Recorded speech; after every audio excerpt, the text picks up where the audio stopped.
হরে Krishna. 10ই March সোমবার পবিত্র আমলকি একাদশী ব্রতের দিন। বছরে 24টি একাদশী ব্রতের মধ্যে একটা শ্রেষ্ঠ ব্রত হচ্ছে এই আমলকি একাদশী ব্রত। তাই এই দিনে কিছু করেন কিংবা না করেন, 2টি তুলসী পত্র এই স্থানে রেখে দিন। এতে অখণ্ড সৌভাগ্য প্রাপ্তি হবে এবং জীবনের অমঙ্গল দূরীভূত হবে। পাশাপাশি শাস্ত্রে এই আমলকি একাদশী ব্রতের বিশেষ মাহাত্ম্য কথা বর্ণনা করা হয়েছে। আজকের এই পর্বে আমরা সেই প্রসঙ্গে জানার চেষ্টা করব। আমাদের সকলেরই আজকের এই গুরুত্বপূর্ণ তথ্যগুলো আর সকলেরই জানার প্রয়োজন। সকলকে স্বাগত জানাচ্ছি আমাদের পৌরাণিক অমৃত কথা চ্যানেলে। আমরা সব সময় চেষ্টা করি সনাতন ধর্মের ধর্মীয় তথ্যগুলোকে আপনাদের সাথে উপস্থাপনা করতে, শেয়ার করতে। তাই আসুন আগামী কিছুক্ষণ সময় আমি অনুরোধ করছি ধৈর্য ধরে আজকের এই আমলকি একাদশী ব্রতের বিশেষ গুরুত্বপূর্ণ তথ্যগুলো জেনে নিই। আশা করি অবশ্যই সমৃদ্ধ লাভ করবেন। ভালো লাগলে অবশ্যই একটা লাইক করে কমেন্টে ভগবান শ্রীকৃষ্ণের নামটি অথবা লক্ষ্মীনারায়ণের নামটি একবার হলেও লিখে যাবার অনুরোধ জানাচ্ছি। কেননা এই একাদশী ব্রতের দিনটি ভগবান শ্রীকৃষ্ণ অথবা ভগবান শ্রী বিষ্ণুর অত্যন্ত প্রিয় দিন। বিশেষ কিছু শুভ দিন রয়েছে, যেমন পূর্ণিমা, অমাবস্যা। বিশেষ করে তন্মধ্যে একাদশী ব্রত, যত প্রকার ব্রত রয়েছে তার মধ্যে সর্বশ্রেষ্ঠ ব্রত হচ্ছে এই একাদশী ব্রত। কয়েকদিন আগে শিব চতুর্দশীর ব্রত গেল, বৃহস্পতিবারে মা লক্ষ্মীর ব্রত রয়েছে, এরকম করে কালিকা ব্রত, দুর্গা ব্রত, কার্তিক মাসে দামোদর ব্রত, কাত্যায়নী ব্রত, কত ব্রত হয়।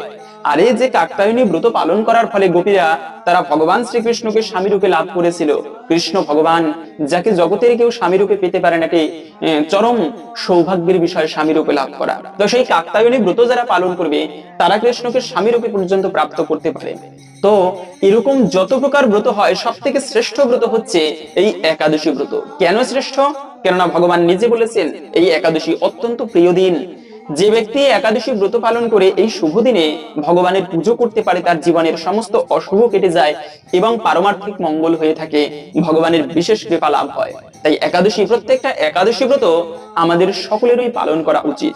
বিশেষ করে বছরে 24টি একাদশী ব্রতের মধ্যে একটা শ্রেষ্ঠ ব্রত হচ্ছে এই আমলকি একাদশী ব্রত। কেন এই ব্রতটি শ্রেষ্ঠ? এই ব্রত পালন করলে আমরা কি ফল লাভ করতে পারি? প্রথমত হচ্ছে সহস্র গাভী দানের ফল। দানে দ্রব্যের শুদ্ধতি, দানের মাধ্যমে দ্রব্য শুদ্ধ হয়। এই যে হরিশ্চন্দ্র রাজা, তার ছেলে মারা গিয়েছে, তথাপিও সেই মৃতপুত্র পর্যন্ত জীবিত হয়েছিল এই দানের পুণ্য বলে। তাই দান হচ্ছে মহা শক্তিশালী একটা ধর্ম। এই দান ধর্মের মাধ্যমে ভগবানকে পর্যন্ত আপন করে রেখেছেন বলি মহারাজ। বলি মহারাজ সেই পাতাল দেশের অধীশ্বর এবং বলি মহারাজের দ্বার রক্ষী স্বয়ং ভগবান শ্রী বিষ্ণু।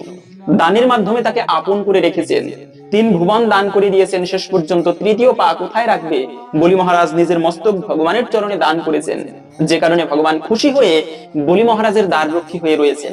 তো এরকম করে 1 সহস্র গাভী দান করলে যে পুণ্য হয়, এটি অনেক সামর্থ্যের ব্যাপার। 1 সহস্র গাভী দান করা হয় না অনেক সময়। যদি কেউ নরকেও যায়, তবে বিধান রয়েছে একটা গাভী দান করার মাধ্যমে সেক্ষেত্রে নরক থেকে পর্যন্ত মুক্তি হয়। এরকম সহস্র গাভী দান করলে যে পুণ্য হয়, সেই সমান পুণ্যফল লাভ করা যায় শুধুমাত্র যদি কেউ ভক্তি ভরে এই আমলকি একাদশী ব্রত পালন করে। সেজন্য আমরা এই যে দানের এত মহিমা, আমরা ভাবি একটা কন্যা সন্তান হলে আরে কন্যা হয়েছে খুশি হতে পারি না, কিন্তু শাস্ত্রে বলা আছে যদি কোনো পিতা তার কন্যাকে সৎ পাত্রের হাতে দান করতে পারে, তার এত পুণ্য হয় চিত্রগুপ্ত তার পুণ্যের সংখ্যা হিসাব করতে পারে না। তাহলে এই দান এতটা মাহাত্ম্যপূর্ণ। তো সেই গাভী দানের ফল লাভ হয় এই ব্রত পালন করলে। পাশাপাশি হচ্ছে যে বিদুরথ নামে একজন রাজা ছিল, তিনি অজান্তে এই একাদশী ব্রত পালন করেছিল, এই আমলকি একাদশী ব্রত। এবং পালন করার ফলে কিছু জঙ্গলের যে আদিবাসী লোক, তারা সেই রাজাকে একা পেয়ে মারতে উদ্যত হলো, বিভিন্ন তীর ধনুক নিয়ে মারতে গিয়েছে। তো তখন বিদুরথ রাজা ঘুমিয়েছিল, বুঝতে পারেনি, এবং স্বয়ং ভগবান শ্রী বিষ্ণু তিনি নিজে রক্ষা করেছিল সেই সমস্ত ব্যক্তিদেরকে বধ করে। তো এই হচ্ছে বিষয়, যারা এই ব্রতটি পালন করবে তারা সমস্ত বিপদ কেটে যায় এবং ভগবান তাদের স্বয়ং রক্ষা করে। হরি যাকে রক্ষা করে কে তারে মারিতে পারে, প্রহ্লাদ মহারাজ তার প্রমাণ। প্রহ্লাদ মহারাজকে নিজের পিতা হিরণ্যকশিপু কতবার মারতে চেয়েছে, সেই বল্লভ ছুঁড়ে মেরেছে, কিন্তু সেখানে পুষ্প পদ্মফুল হয়ে গায়ে পড়েছে, বল্লভ মারতে পারেনি, কিন্তু আগুনে ফেলে দিয়েছে, সেখান থেকে আবার উঠে এসেছে। তাহলে ভগবান রক্ষা করলে কেউ তার কোনো ক্ষতি করতে পারে না।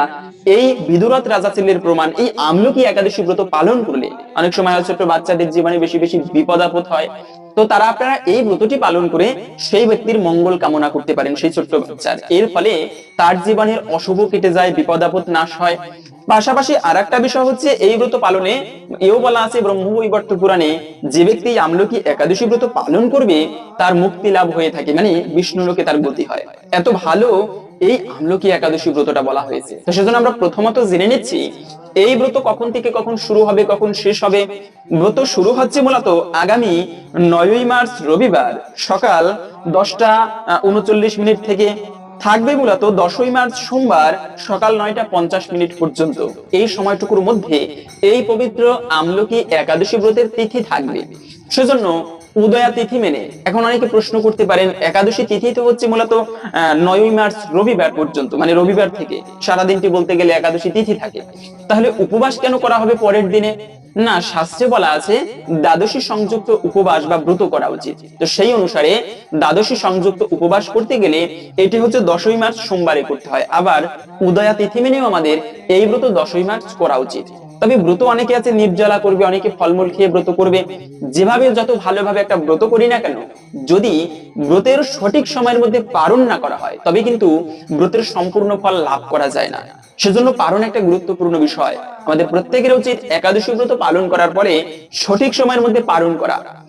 এই যে অম্বরীশ মহারাজ, তারপরে হচ্ছে সেই মুনি ঋষিরা, তারা পর্যন্ত একাদশী ব্রতের উপবাস করে সঠিক সময়ের মধ্যে পালন করত। তাই এই পালন একটা গুরুত্বপূর্ণ বিষয়। তো পালনের সময়টা হচ্ছে পরের দিন 11ই মার্চ মঙ্গলবার সকাল 6:11 থেকে 8:46 পর্যন্ত। এই সময়টুকুর মধ্যে এই পবিত্র সেই ব্রতের পালন করতে হবে আমলকি একাদশী ব্রতের। এবং এই একাদশী ব্রতের নিয়ম কি যদি আমরা অনেকে জানি, তারপরেও সংক্ষেপে জেনে নিচ্ছি একাদশী ব্রতের নিয়ম কি। তো একাদশী ব্রতের ক্ষেত্রে, যে কোনো একাদশী ব্রতের ক্ষেত্রে আগের দিনে সংযম পালন করতে হয়। মাছ মাংস আমিষ খাবার, রাজসিক খাবার ভক্ষণ করা উচিত নয়। এমনকি শুধুমাত্র খাবারের ক্ষেত্রে নয়, এই দিনে অপশব্দ প্রয়োগ করা উচিত নয়, ঝগড়া চিৎকার চেঁচামেচি করা উচিত নয়। মানে হচ্ছে আমি যে পরের দিনে ব্রত করব এর জন্য পূর্ব প্রস্তুতি নেওয়া উচিত। এবং ওই দিনে রাত্র 11টার আগে খাবার খেয়ে দাঁত ব্রাশ করা উচিত। কেননা অনেকের আছে দাঁতের গোড়ায় খাবার আটকে থাকে। তো একাদশীর দিনে যদি সেই খাবার পেটে যায়, এতে কিন্তু ব্রতে দোষ লাগে। ব্রত ভঙ্গ হয় না, কিন্তু ব্রতে দোষ লাগে। আবার অনেকের আছে দাঁতের সমস্যা, দাঁত ব্রাশ করতে গেলে রক্তক্ষরণ হয়। সেক্ষেত্রে সেই যদি একাদশী ব্রতের দিনে দন্ত ধাবন করতে গিয়ে রক্তক্ষরণ হয়, এতেও ব্রতে দোষ লাগে, মানে ব্রতের সম্পূর্ণ ফল লাভ হয় না। তাই অবশ্যই এটি খেয়াল রাখতে হবে, ব্রত করার আগে উচিত দাঁত ব্রাশ করে নেওয়া। এবং ব্রতের দিনে সকালবেলা 21 বার কুলিকুচি করলেও আয়ুর্বেদ শাস্ত্রের বিধান, তবে এতেও সেই দন্ত ধাবন করার সমান ফল হয়ে থাকে। এবং একাদশী ব্রতের দিনটি হচ্ছে মুখ্য। ওই দিনে যে কাজগুলো ভুলেও করা উচিত নয়, তার মধ্যে প্রথমত হচ্ছে একাদশীর দিনে বেশি বেলা করে ঘুমাতে নেই। যে ব্যক্তি ঘুমিয়ে থাকে তার ভাগ্যটাও ঘুমায়। অতিরিক্ত বেলা করে কখনো ঘুমানো উচিত নয়। এজন্য ভোরে ভোরে ঘুম থেকে উঠলে ভোরের যে একটা আবহাওয়া সেটা গায়ে লাগলে এটাও ভালো বলা হয়েছে স্বাস্থ্যের জন্য।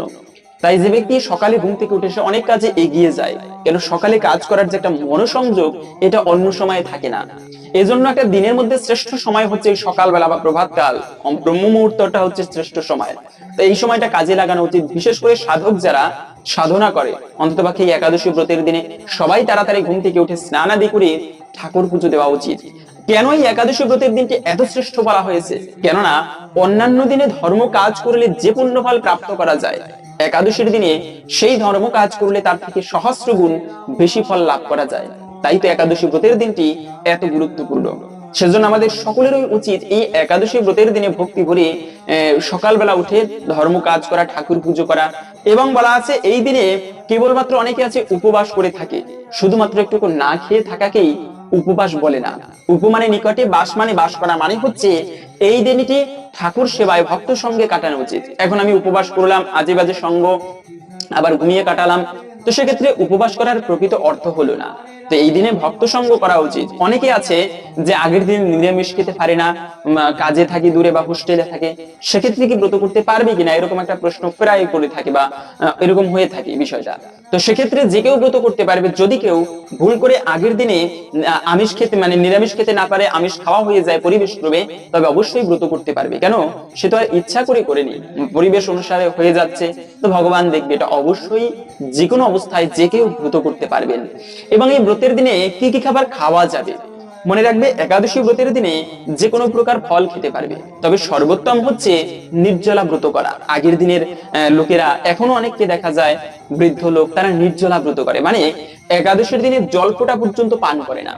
কিন্তু বর্তমান যুগে গ্যাসের সমস্যাটা বেশি হচ্ছে, তো এজন্য অনেকে আছে নির্জলা ব্রত করতে গেলে শারীরিক ক্ষেত্রে সমস্যা হয়। সেক্ষেত্রে আমি যেরকম ফলমূল খেয়ে ব্রত করি, বা যে কোনো প্রকার ফল খাওয়া যাবে এরকম ফলমূল গ্রহণ করে আপনারা ব্রত করতে পারেন। তবে দুগ্ধ পান করা যাবে, এবং ফলমূল খেয়েও হচ্ছে না, অনেকের ভারী কাজ করতে হয়, অনেকে অসুস্থ আছে, ঔষধ সেবন করতে হয়। সেক্ষেত্রে আপনারা ফলমূল নয়, সবজি রান্না করেও খেতে পারেন। যেমন ফুলকপি, বাঁধাকপি, বাঁধাকপি নয়, ফুলকপি, মিষ্টি কুমড়া, মিষ্টি আলু, পেঁপে, কাঁচকলা, এগুলো আপনারা সবজি হিসেবে রান্না করে খেতে পারেন। তবে সবজি রান্না করার সময় মনে রাখবে ভুলক্রমেও সেখানে সেই সরিষার তেল দেওয়া উচিত নয়। কেন? একাদশী ব্রতের দিনে আপনি ব্রত করেন কিংবা না করেন, ভুলক্রমেও কখনো উচিত নয় সেখানে সরিষার তেল, পঞ্চরবি শস্য ভক্ষণ করা। এতে পাপ না করলেও সকল পাপের ভাগী হতে হয়। তাই এই বিষয়টা অবশ্যই আমাদের খেয়াল রাখতে হবে। একাদশী উপবাসের দিন বা ব্রতের দিনে কখনো পঞ্চরবি শস্য ভক্ষণ করতে নেই। যেমন সরিষা, তারপরে গম থেকে যত খাবার হয়, আটা, রুটি, বিস্কিট, কেক, পাউরুটি, ধান থেকে যত খাবার হয়, পায়েস, খিচুড়ি, ভাত, এগুলো খেতে নেই। ভুট্টা, যে কোনো প্রকার ডাল, ছোলা বুট, কাউন, এগুলো কখনো খাওয়া উচিত নয়। এমনকি কিছু শাক রয়েছে, সবজি রান্না করার সময় অনেক আছে শাক সেই সবজির মধ্যে দিয়ে থাকে, কিন্তু একাদশীতে শাক খাওয়া উচিত নয়। শাক, তারপরে হচ্ছে বাঁধাকপি, এমনকি ঢেঁড়স, বটবটি, সিম, এগুলো কখনো একাদশীর দিনে খেতে নেই। বেগুন খেতে নেই, এতেও কিন্তু ব্রতে দোষ লাগে। তো এই বিষয়গুলো খেয়াল রাখতে হবে। অনেকে আবার প্রশ্ন করে যে আগের লোকেরা, যেমন আমার বাবাও বলেছে যে আমরা আগে একাদশী ব্রত পালন করতাম আটা রুটি খেয়ে, তো এটা এটা করা যাবে কিনা। মনে রাখবে একাদশী ব্রতের দিনে ভুলক্রমেও পঞ্চরবি শস্য খেতে নেই।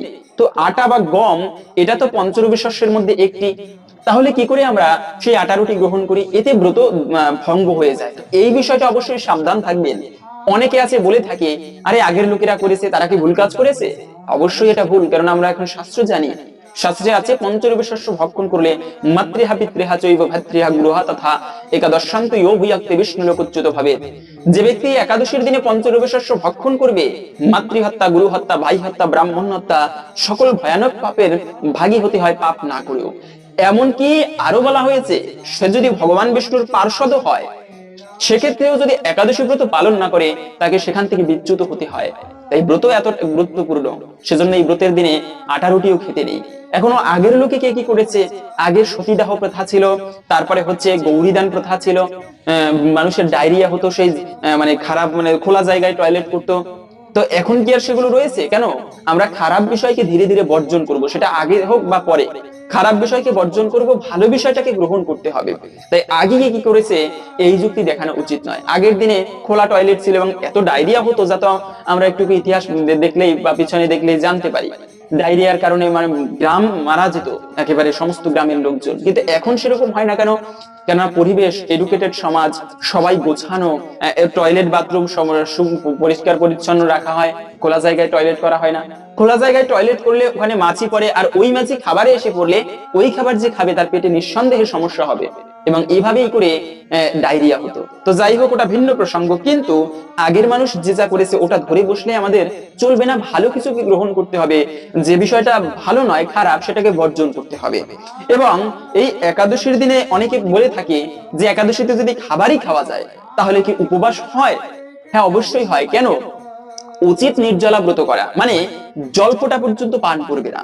তো সেক্ষেত্রে যদি কেউ না পারে, সেক্ষেত্রে বিধান দেওয়া রয়েছে শাস্ত্রে, যে কোনো প্রকার ফল মূলাদি গ্রহণ করতে পারবে। এখন অনেকে আছে, এরা এই কথাটা কারা বলে? যারা ব্রত করে না, তারা বলে থাকে যে আরে একাদশীর ব্রতের দিনে খায়, খেলে কি উপবাস হয়? তো ওরকম খেয়ে আপনি করুন না, মানে নিজে করব না কিন্তু অন্যকে নিরুৎসাহিত করা, এমনটা করা উচিত নয়। একটা ব্যক্তি সে দপ্তরির চাকরি পেয়েছে, কিন্তু সে যে চাকরিটা পেলো ওইটা আপনি পেয়ে দেখান। অনেক ছাত্ররা তাকে ছোট করে দেখে, চাকরি কোনোটা ছোট নয়, ওই চাকরিটা আপনি একটু পেয়ে দেখান। তো যে যা করে, যেভাবে করে, উচিত নির্জলা করা সর্বোত্তম, এটা ভালো উপায়। না পারে যেভাবে করে তো আপনি সেভাবে করুন। আমরা কি করি? আমরা ওটাকে আরো ছোট করে দেখি, ব্যঙ্গ করি না, এমনটা করা উচিত নয়। এটি একটি অপরাধের, এতে ভগবান রুষ্ট হয়ে থাকে। আরে যেখানে একাদশী ব্রত ভগবান শ্রীকৃষ্ণ পালন করতেন, ভগবানের কি একাদশী আছে? তথাপিও তিনি জগতের মঙ্গলের জন্য এই একাদশী ব্রত পালন করত। শুধু তাই নয়, ভগবান শ্রীকৃষ্ণ সহ মা যশোদা, নন্দ মহারাজ, এরা সবাই একাদশী ব্রত পালন করত। একদিন কি হলো, একাদশীর দিনে মা যশোদা ভুল করে, জানতো না যে আজকে একাদশী ব্রত, ভুল করে মা যশোদা অন্ন রান্না করতেছিল। তো ঠিক আছে, এটা কৃষ্ণ দেখেছে, এসেই তো মাকে বললো, মা তুমি আজকে জানো না আজকে একাদশী ব্রত, আজকে তুমি অন্ন রান্না করছো? না তো কৃষ্ণ, আজকে আমি জানতাম না। তো একটা কাজ করো, এই অন্ন ভুলেও গ্রহণ করবে না, এতে কিন্তু মহাপাপের ভাগী হতে হয়। তখন যশোদা দেবী বললো, ঠিক আছে কৃষ্ণ, আজকে তো একাদশী, আমি এই অন্ন গ্রহণ করব না। কিন্তু যশোদা দেবী তখন একটা ধর্ম সংকটে পড়ে গেলেন। কেন? শাস্ত্রে আছে যে ব্যক্তি অন্ন নষ্ট করে সে ব্যক্তির সংসারে দারিদ্রতা আসে, লক্ষ্মীহানি হয়। আবার একাদশীর দিনে সেই অন্ন যদি গ্রহণ করে, এতেও সকল পাপের ভাগী হতে হয়। তাহলে এই যে ধর্ম সংকট, অন্ন নষ্টও করতে পারবে না, গ্রহণও করতে পারবে না, তাহলে কি করা যাবে? তখন যশোদা দেবী বুদ্ধি করে চিন্তা করলেন, আমি যমুনায় ফেলে দিব। কেন? যমুনায় ফেলে দিলে অনেক মাছ আছে, তারা খেয়ে বাঁচতে পারবে। তো ঠিক আছে, যেমন ভাবা তেমনি কাজ, যমুনায় গিয়ে ফেলতে গেলেন। কিন্তু যখনই ফেলতে গিয়েছেন সেই অন্ন, তখনই সেই যমুনা দেবী উঠে এসে মা যশোদাকে প্রণাম করে বলতে লাগলো, মা আমাকে ক্ষমা করো, তোমাকে আজকে এই সেই অন্ন যমুনায় ফেলতে দিব না। কেন? এই যমুনা নদীও একাদশীর দিনে কোনো অন্ন গ্রহণ করে না, সেও ব্রত করে ভগবান শ্রীকৃষ্ণের প্রীতির উদ্দেশ্যে। তাই এই অন্ন আজকে আমার যমুনা নদীতে তুমি ফেলতে পারবে না। যশোদা দেবী তখন ধর্ম সংকটে পড়লেন। নদীর ধারে সেই যমুনা নদীর তীরে বসে গালে হাত দিয়ে বসে রয়েছেন মলিন বদনে। কি করবে? অন্ন নষ্টও তো করতে পারবে না, একটা ধর্ম সংকট, ভুল করেছে। তো তখন সেই যমুনা নদীতে একটা ছোট্ট মকর মাছ ও আপন মনে খেলা করতেছিল। মকর মাছ জলের মধ্যে। তো মকর মাছ তিনি দেখলো, আরে যে ভগবান শ্রীকৃষ্ণ সর্বদা হাস্যোজ্জ্বল বদনে থাকে, ত্রিভঙ্গি ভঙ্গিমান, কত সুন্দর বাঁশি বাদন করে সব সময়, যিনি আত্মারামশ্চ মুনায়া, যিনি আত্মারাম, মানে আত্মারাম শব্দের অর্থটি হচ্ছে যে ব্যক্তি আত্মাতেই সন্তুষ্ট। আমাদের যেমন সুখী হতে গেলে সংসার লাগে, পরিবার লাগে, বন্ধু বান্ধব লাগে, ভক্ত সঙ্গ লাগে, আনন্দ পেতে হলে। কিন্তু আত্মারাম তাকে বলে যার জগতের কোনো কিছুর প্রয়োজন নেই, জগতের কোনো ব্যক্তির প্রয়োজন নেই। সে ব্যক্তি মনে মনে সন্তুষ্ট, পরিতৃপ্ত, মনে মনে প্রফুল্ল বদন যার, তাকে বলা হয়েছে আত্মারাম। শাস্ত্রের সুন্দর একটি ভাষা এটি। আর ভগবানকে বলা হয় সেই আত্মারাম, যে ভগবান সর্বদা সন্তুষ্ট। আজকে তার মা যশোদা দেবী তিনি কিভাবে মলিন বদনে বসে রয়েছেন, যে ভগবানকে কালেরও যিনি কাল, সেই মৃত্যুদেব যমরাজ, তারও যিনি মৃত্যু, তিনি হচ্ছেন মহাকাল, যিনি কালেরও কাল, সময়েরও যিনি সময়। আর সেই মহাকালও যার সাধনা করে, তিনি হচ্ছেন ভগবান শ্রী বিষ্ণু, ভগবান শ্রী রামচন্দ্র। আর তারই মা ভগবান শ্রীকৃষ্ণের মা, তিনি মলিন বদনে বসা রয়েছেন। তাই মকর মাছ প্রশ্ন করলো, মা তুমি কেন এভাবে বসে রয়েছো মলিন বদনে? যশোদা দেবী বলল, কি বলবো, দেখো আজকে ভুল করে একাদশীর দিনে অন্ন রান্না করেছি, আর একাদশীতে তো অন্ন গ্রহণ করা মহাপাপের। তাহলে এই অন্ন আমি যমুনা নদীতেও ফেলতে পারছি না। কেন? কেননা তিনি গ্রহণ করবে না। তাহলে মকর, তোমার কাছে কি কোনো এর উপায় আছে, বলতে পারবে? তখন মকর মাছ একটা বিচার করলো, আজকে আমার সুযোগ ভগবান শ্রীকৃষ্ণের কৃপা লাভ করার জন্য। মকর মাছ একটা শর্ত দিল, মা আমি এই অন্ন গ্রহণ করতে পারি যদি তোমার কৃষ্ণ কথা দেয় তার বাঁশির মাথায় আমাকে স্থান দেবে, তবে আমি এই অন্ন গ্রহণ করতে পারি। যশোদা দেবী কৃষ্ণকে গিয়ে বলল যে কৃষ্ণ মকর মাছ এমন বলেছে। কৃষ্ণ প্রসন্ন হয়ে বলল, তথাস্তু। কেন? মকর মাছ জানতো যে কৃষ্ণের বাঁশি এত পবিত্রময়, যাহা কিছু কৃষ্ণের স্পর্শ পায় তাহাই দিব্যাতি দিব্য হয়ে যায়। আমি যদি সেই বাঁশির মাথায় স্থান পেতে পারি, আমার জীবন সার্থক হয়ে যাবে। যে বাঁশির সুর শ্রবণ করলে গোবৎসগণ, গাভীর বাচ্চাগণ, তারা মায়ের দুগ্ধ পান করত, সেই দুগ্ধ পান করা ভুলে যেত। বাঁশির সুর শুনে তারা দুই চোখ বন্ধ করে নেত্র হতে অশ্রু বিসর্জন করত, প্রেমাশ্রু। যমুনা নদী কৃষ্ণের বাঁশির সুর শ্রবণ করলে হচ্ছিল জোয়ার, তার গতিপথ ভুলে গিয়ে ভাটার দিকে প্রবাহিত হতো। যদি কোনো গোপিকাগণ কৃষ্ণের বাঁশির সুর শ্রবণ করতো, তবে যে যেভাবে থাকতো, যে স্থানে, সেইভাবে ভগবান শ্রীকৃষ্ণের কাছে ফিরে আসতো। এমনই আকর্ষক কৃষ্ণের বাঁশির সুর। তো মকর মাছ বলল, আমি যদি ওই বাঁশির মাথায় স্থান পাই, তবে আমি এই অন্ন গ্রহণ করব। যশোদা দেবী সেই অন্ন গ্রহণ করেছিল মকর মাছ, এবং এই পাপ গ্রহণ করেও সৌভাগ্যে পরিণত হয়েছিল, তিনি কৃষ্ণের বাঁশির মাথায় স্থান পেয়েছিল। ওই যে কোনো বাঁশিতে দেখবেন একটা ময়ূরের মতো মাথায় দেওয়া থাকে, ওটি ময়ূর নয়, ওটি হচ্ছে মকর মাছ, যিনি কৃষ্ণের কৃপা লাভ করেছিল। তাই বলার উদ্দেশ্য হচ্ছে, একাদশীতে ভগবান পর্যন্ত ব্রত করতেন, অন্ন গ্রহণ নিষেধ করতেন। তাই সকলের উচিত এই ব্রত পালন করা। এমনকি এই ব্রতের দিনে অনেকে প্রশ্ন করে যে ভগবানকে ভোগ নিবেদন করা যাবে কিনা। হ্যাঁ, মনে রাখবে, আমরা তো ব্রত করি, কিন্তু ভগবানের জন্য তো আর ব্রত নয়। তাই অবশ্যই ভগবানকে অন্নভোগ দেওয়া যাবে। এখন অনেকে এই জন্য দেখবেন পুরীধামে ভগবানকে অন্নভোগ দেওয়া হয়। শুধু পুরীধামে নয়, যে কোনো মন্দিরে গিয়ে দেখবেন যেখানে প্রতিষ্ঠিত বিগ্রহের সেবা করা হয়, গৌরীয় মঠ, ইস্কন মন্দির, সেখানে দুপুরবেলাও ভগবানকে ভোগ নিবেদন করা হয় অন্নের ভোগ। এবং সেই প্রসাদ ভক্তরা একাদশীর দিনে গ্রহণ না করে দ্বাদশীর দিনে পারণের সময়ে সেই প্রসাদ গ্রহণ করে। তাই ভগবানকে অবশ্যই অন্ন ভোগ নিবেদন করা যাবে। এবং আর একটা বিষয় হচ্ছে যে এই দিনে যে কাজগুলো ভুলেও করা উচিত নয়। মনে রাখবে, একাদশী ব্রতের দিন খুবই শুভ এবং পবিত্রময় দিন। এই দিনে কিছু নিয়ম আমাদের অবশ্যই মেনে চলা প্রয়োজন। যেমন তার মধ্যে হচ্ছে, এই একাদশী ব্রতের দিনে আপনি ব্রত করেন কিংবা না করেন, কখনো মৈথুন করা উচিত নয়। মৈথুন মানে বীর্যক্ষয়, শারীরিক সঙ্গ করতে নেই। এই যে সন্তান উৎপাদন করা, এটি মহাপুণ্যের কাজ জগতে, বিবাহ করা। কিন্তু সেটি যে কোনো দিনে নয়, ভালো একটা শুভ দিন দেখে, শুভ তিথি দেখে তারপরে শারীরিক সঙ্গ করার মাধ্যমে ভগবানের কাছে প্রার্থনা করতে হয়, হে প্রভু, আমাদের গর্ভে যে সন্তান আসবে তার দ্বারা যেন জগতের কল্যাণ হয়। বর্তমানে পুত্র যদি কুপুত্র হয়, তবে পিতামাতা নরকের থেকেও ভয়ানক যন্ত্রণা ভোগ করে, যা আমরা দেখতে পাচ্ছি চারপাশে। কেন হচ্ছে এমন? কেননা বাবা মা সেই গর্ভাধান সংস্কার ঠিকভাবে করতে পারেনি। শুভ দিন দেখে যে কোনো সময় শারীরিক সঙ্গ করা উচিত নয়। যেমন সন্ধ্যাকালে যদি শারীরিক সঙ্গ করা হয়, ওর ফলে যে সন্তান আসে সে অশুভ হবেই। এই যে দেবতা এবং অসুরের জন্ম হয়েছিল, একই মায়ের দুটি সন্তান, দেবতা এবং অসুর। কেন? এক সন্তান হয়েছিল ভালো দৈবগুণ সম্পন্ন, আর এক সন্তান হয়েছিল অসুর গুণ সম্পন্ন। কেন হয়েছিল? একই তো তাদের পিতা। কেননা মা অদিতি তিনি সন্ধ্যাকালে সেই সঙ্গ করেছিল, তাই তার ফলে যে সন্তান উৎপাদন হয়েছে সে অসুরের গুণ হয়েছে, তার খারাপ গুণ। তাই শুভ দিন দেখে রাত্র 2টার পরে ভগবানের কাছে প্রার্থনা করে সারাদিনে যজ্ঞানুষ্ঠান করতে হয়। এরপরে যদি আহ্বান করা হয়, ওই যে সন্তান হবে ওর দ্বারা জগতের কল্যাণ হয়, বাবা মাকে কখনো অসম্মান করে না, ভালো হয়ে থাকে। তাই এভাবে করে যে কোনো দিনে, যেমন একাদশীর দিনে পর্যন্ত মৈথুন করতে নেই, এটি অশুভ এবং অমঙ্গলের। সন্তানকে গর্ভে নিয়ে যদি পিতামাতা ভালো কাজ করে, তবে সেই ভালো কর্মের ফল সন্তানের উপরে গিয়ে বর্তায়, সন্তানও তার ফল লাভ করে। যার প্রমাণ হচ্ছে সেই অভিমন্যু মাতৃ গর্ভে বসে কিভাবে চক্রবাহু ভেদ করতে হয় তা শিখে গিয়েছিল। কেন? বাবা মাকে শিক্ষা দিচ্ছিল। এজন্য সন্তান পেটে নিয়ে এই যে প্রহ্লাদ মহারাজ এসেছিল, প্রহ্লাদ মহারাজ কিভাবে এত কৃষ্ণ ভক্তে পরিণত হলো? কেননা নারদ মুনি তার মাকে, সন্তান গর্ভে থাকা অবস্থায় প্রহ্লাদ মহারাজ তার মাকে নারদ মুনি ভাগবতীয় কথা শিক্ষা দিচ্ছিল। তাই শাস্ত্র কথা পাঠ করা উচিত। একজন ঋষি বলেছেন যে সন্তান গর্ভে নিয়ে যদি কেউ এই কার্যগুলো করে, তবে তার সন্তান নির্মল পুত্র হয়। সেজন্য বলেছেন যে সত্যম শৌচম দয়া দানম একভক্তম কুভুজনা বর্ষাবধি স্ত্রিয়া কারিয়াম তেন পুত্রতি নির্মলা। সত্যবাদিতা থাকতে হয়, সত্যের উপরে ধর্ম নেই, সত্য কথা বলবে। যদি কেউ সন্তান গর্ভে নিয়ে সত্যবাদিতা, শৌচ মানে শুচিতা, অপবিত্র হলে টয়লেটে গেলে ভালো করে হাত পা ধুয়ে আসা উচিত, কখনো নোংরা কাপড়ে থাকা উচিত নয়, সঙ্গ করার পরে স্নান করতে হয়, এরকম করে শুচি থাকে যে ব্যক্তি, তারপরে দয়া মানে কোনো প্রাণী হিংসা করবে না, দান করবে। গৃহে কোনো অতিথি আসলে খালি হাতে বিনা আপ্যায়নে যেন ফিরে না যায়, এটি অকল্যাণ সেই সংসারের জন্য, সেই সংসারের লক্ষ্মী হানি হয়। এভাবে করে যদি কোনো ব্যক্তি, কোনো মায়েরা বর্ষাবধি স্ত্রিয়া কার্যম 1 বছর পর্যন্ত করতে পারে, তেন পুত্রতে নির্মলা, তার পুত্র নির্মল হয়, শুদ্ধ চেতনা সম্পন্ন হয়ে থাকে, ওই সন্তানের দ্বারা জগতের কখনো অকল্যাণ হয় না। তাই এভাবে করে সন্তানের সেই কিছু নিয়ম আছে। পুত্র ধন জগতের সব থেকে শ্রেষ্ঠ সম্পদ। টাকা পয়সার কি ধন, এর থেকেও শ্রেষ্ঠ হচ্ছে সেই পুত্র ধন। কিন্তু এত সহজ একটা পুত্রকে ভালোভাবে লালন পালন করা, মানুষ করা, প্রথম কার্যটি আমরা ভুল করি, গর্ভাধান সংস্কার। তো যাই হোক, এই একাদশী ব্রতের দিনে সেই মৈথুন করা উচিত নয়। দ্বিতীয়ত হচ্ছে মিথ্যাচার করতে নেই। মানে রাখবে, মিথ্যা কথা বলা কলিযুগ, এই যুগে ধর্ম নেই বললেই চলে। 1 পা ধর্ম রয়েছে, 4 পা 3 পা ভেঙে গিয়েছে।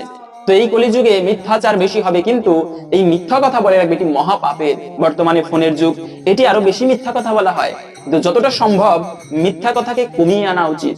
যতটা সম্ভব অন্ততপক্ষে একাদশী ব্রতের দিনে চেষ্টা করা উচিত, আমি আজকের এই শুভ দিনে কখনো মিথ্যা কথা বলবো না, অপশব্দ প্রয়োগ করব না। যে যুধিষ্ঠির মহারাজ সব সময় সত্য কথা বলতো, ধর্মরাজ যুধিষ্ঠির, সেই যুধিষ্ঠির মহারাজ পর্যন্ত ওই যে বলেছিল অশ্বত্থামা হত ইতি গজ, তিনি কিন্তু মিথ্যা বলেনি, কিন্তু উদ্দেশ্য কি? মিথ্যাটা বোঝানো। যে কারণে সেই যুধিষ্ঠির মহারাজের রথ, অদ্ভুত বিষয়, সত্যবাদিতার জন্য, তার তপস্যার জন্য যুধিষ্ঠির মহারাজের তার রথ সবসময় মাটির উপর দিয়ে চলতো, মাটি স্পর্শ করতো না। কিন্তু যখনই বলেছে অশ্বত্থামা হত ইতি গজ, এইটুকু মিথ্যা বলার কারণে, যদিও মিথ্যা নয়, তারপরে উদ্দেশ্য কিন্তু ভুল বোঝানো। তো এটুকু বলার কারণে কিন্তু সেই যুধিষ্ঠির মহারাজের রথ সাথে সাথে মাটি স্পর্শ করেছিল, এবং এর কারণে যুধিষ্ঠির মহারাজকে নরক দর্শন করতে হয়েছিল। এতটা সহজ নয় তাই কখনো অন্ততপক্ষে উচিত এই একাদশী ব্রতের দিনে সেই মিথ্যাচার পরিত্যাগ করা, সদা সত্য কথা বলা উচিত, না পারলেও ঝগড়া করা উচিত নয়। চিৎকার চেঁচামেচি, অনেকে আছে ভালো সাধু মানুষ কিন্তু এমন কথা বলে, গালিগালাজ করে, এটি এটি খুবই বাজে বিষয়। শিক্ষিত মানুষ কখনো এমন করে না। এজন্য শিক্ষিত মানুষ কিছু কিছু ক্ষেত্রে ভালো, অবশ্যই, যদিও তাদেরও খারাপ গুণ আছে, সকলের মধ্যে খারাপ গুণ আছে, কিন্তু শিক্ষিত মানুষেরা যারা ভালো জ্ঞানী তারা কখনো কারোর সাথে ঝগড়া করে না, তর্ক করে না, সুন্দর সুশৃঙ্খল ভাবে জীবনযাপন করা উচিত। এবং এই একাদশী ব্রতের দিনে কখনো ঘুমানো উচিত নয়। অনেকে আছে ব্রত করবে কিন্তু ঘুমিয়ে কাটায়। মনে রাখবে, একাদশী ব্রতের দিনে যদি ঘুমায় এবং তখন যদি স্বপ্ন দেখে যে পঞ্চরূপে শস্য ভক্ষণ করতেছে, এতেও কিন্তু ব্রতে দোষ লাগে, বা সেই ব্রত ভঙ্গ হয় না কিন্তু ব্রতে দোষ লাগে। যদি ঘুমিয়ে ঘুমিয়ে স্বপ্ন দেখেছে ভাত আদি খাবার খাচ্ছে, তো এটি এজন্য একাদশী ব্রতের দিনে ঘুমানো উচিত নয়। এতে কিন্তু ব্রতের সম্পূর্ণ ফল লাভ হয় না। এই দিনে আরো কিছু নিয়ম আমাদের অবশ্যই পালন করতে হয়, যেমন প্রিয় ফুল। এই দিনে যে কার্যটি অবশ্যই করবে, আপনার যে প্রিয় ফুল রয়েছে সেই ফুল ভগবানের চরণে নিবেদন করবেন। মনে রাখবে, ঠাকুরের কৃপা লাভ করার জন্য অনেক প্রকার মাধ্যম রয়েছে, তার মধ্যে একটা শ্রেষ্ঠ মাধ্যম হচ্ছে ভগবানকে পুষ্প অর্পণ করা। সৌবরী মুনি, এই যে রামায়ণ দেখতে গেলে আপনারা দেখবেন সিরিয়ালে রামায়ণের, সেখানে সৌবরী নামে একজন বুড়ি ছিল, বুড়িমা, যিনি ভগবান রামচন্দ্র আসবে বলে রাস্তা প্রতিদিন সাজিয়ে রাখতো। গুরু পাতঙ্গ মুনি বলেছিল যে সৌবরী, তুমি রামের জন্য অপেক্ষা করবে এখানে, আর রাম মন্ত্র প্রতিদিন জপ করবে, একদিন ভগবান রামচন্দ্র তোমাকে কৃপা করবে। আর সৌবরী মুনি সেই যৌবন কাল থেকে, যুবতী কাল থেকে বৃদ্ধকাল উপস্থিত, প্রতিদিন রামের জন্য পুষ্প দিয়ে রাস্তা সাজিয়ে রাখতো। আর ভগবান শ্রী রামচন্দ্র একদিন সেই সৌবরী মুনিকে ভাই লক্ষণ সহিত কৃপা করেছিল। কিন্তু তাই সেই সৌবরী মুনির মতো প্রতিদিন উচিত, আপনি কাজে যাচ্ছেন হয়তো বা বেশি কিছু করতে পারছেন না, করার দরকার নেই, আপনি কিছু পুষ্প তুলে ভগবান রামের চরণে, বা আপনার ইষ্টদেব হতে পারে ভগবান শ্রীকৃষ্ণ, কেউ বা আবার সেই ভগবান বিষ্ণুর পুজো করে, যাই পুজো করেন তার চরণে সেই পুষ্পগুলো নিবেদন করে আপনার মনের আরতি ভগবানকে জানিয়ে তারপরে কাজে যান।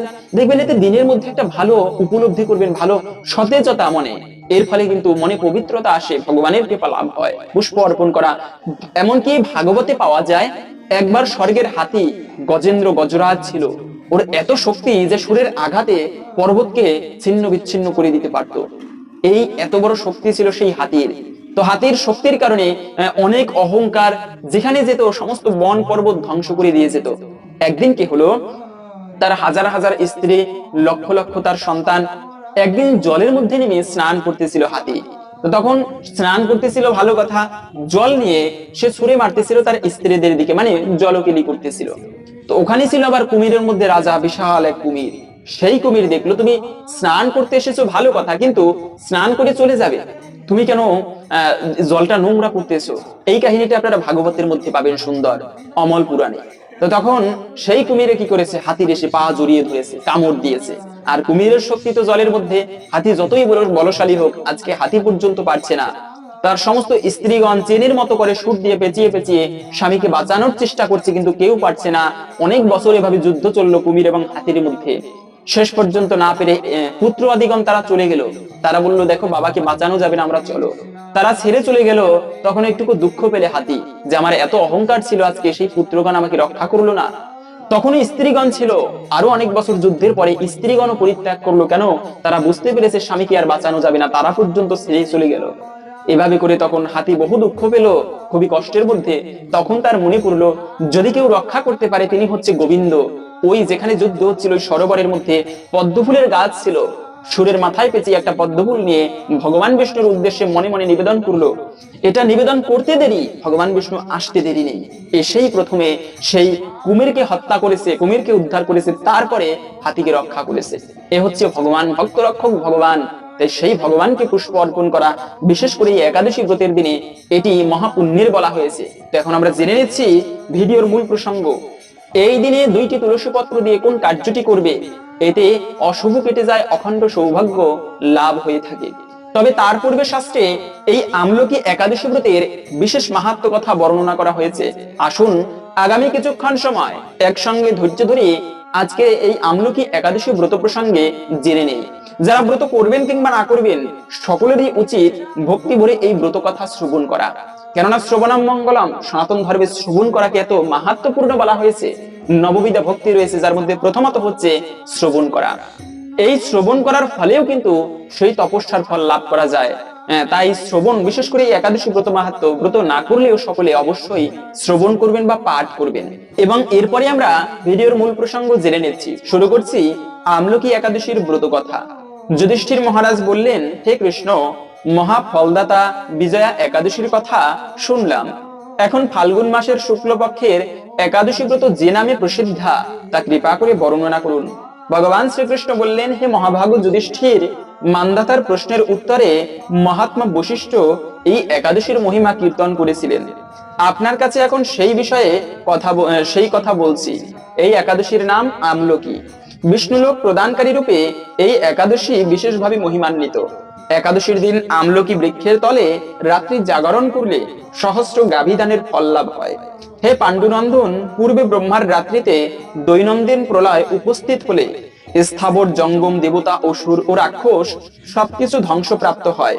তখন ভগবান সেই কারণ সমুদ্রে অবস্থান করেন। তার মুখপদ্ম থেকে চন্দ্রবর্ণের একবিন্দু জল ভূমিতে পড়ে। সেই জলবিন্দু থেকে একটি বিশাল আমলকি বৃক্ষ উৎপন্ন হয়।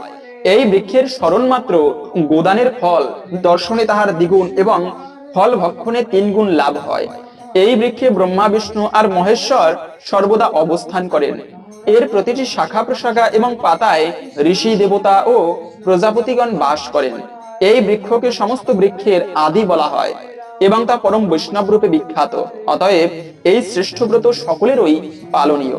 এখন এই ব্রতের একটি অদ্ভুত ইতিহাস আপনার কাছে বর্ণনা করছি। প্রাচীনকালে বৈদিশ নামে এক প্রসিদ্ধ নগর ছিল। ওই নগরে চৈত্রনাথ নামে এক রাজা রাজত্ব করতেন। চন্দ্রবংশীয় পাশবিন্দুক রাজার পুত্র রূপে তিনি জন্মগ্রহণ করেন। তিনি অত্যন্ত শক্তিমান এবং ঐশ্বর্যশালী ছিলেন। শাস্ত্রজ্ঞানেও তিনি ছিলেন সুনিপুণ।